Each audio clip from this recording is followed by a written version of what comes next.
day to you all, guys. So my name is Sancho and Bichimbi part 4, and today I'm going to be sharing with you the proximal and the distal radioulnar joints, the joints that perform supination and pronation. So stick with me, guys, as I'll be sharing with you the tips and tricks on how you can memorize better and probably excel in your exams. So let's check it. For a little bit of osteology, you have to know that we have the two bones of the forearm, which is the radius as well as the ulnar. These are the bones that you can see on the screen, and you can see that proximally we have the head of the radius as well as a depression on the ulnar that we call the radial notch.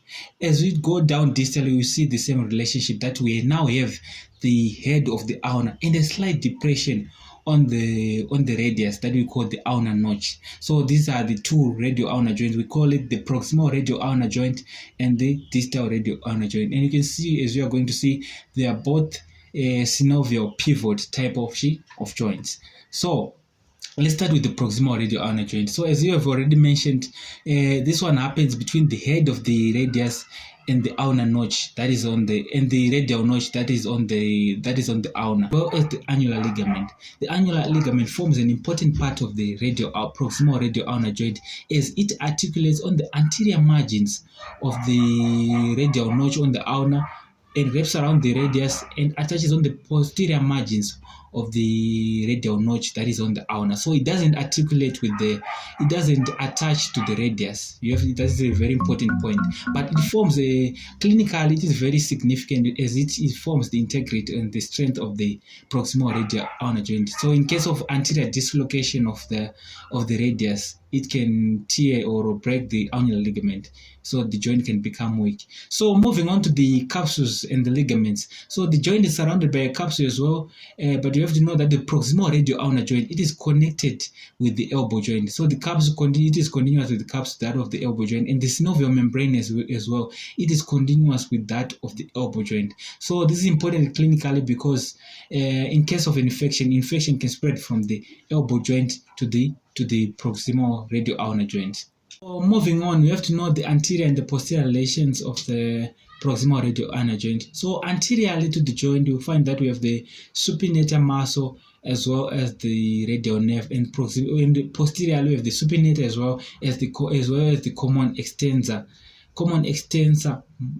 tendon. That is the common tendon for the extensor muscles of the forearm. Then moving on to the movements, as we have already mentioned, these are the joints that perform your supination and your pronation. As you can see in the diagram, these are the only joints that perform supination and pronation. These are the movements. Then moving on to the distal radioulnar joint, it's almost the same, but this one, as we have mentioned, we now have the head of the ulnar. Articulation happens between the head of the ulnar and a depression that is on the radius that we call the ulnar notch. This one is important. So these are the articulations on the distal radioulnar joint.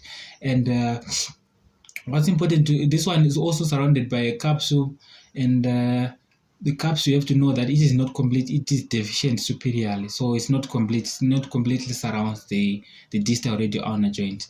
And it's surrounded also by a synovial membrane. And this distal radioulnar joint, the synovial membrane and the capsule are not linked with the wrist joint, as we are going to talk about the wrist joint in the next video. These ones are not continuous with that of the wrist joint, so it is separate.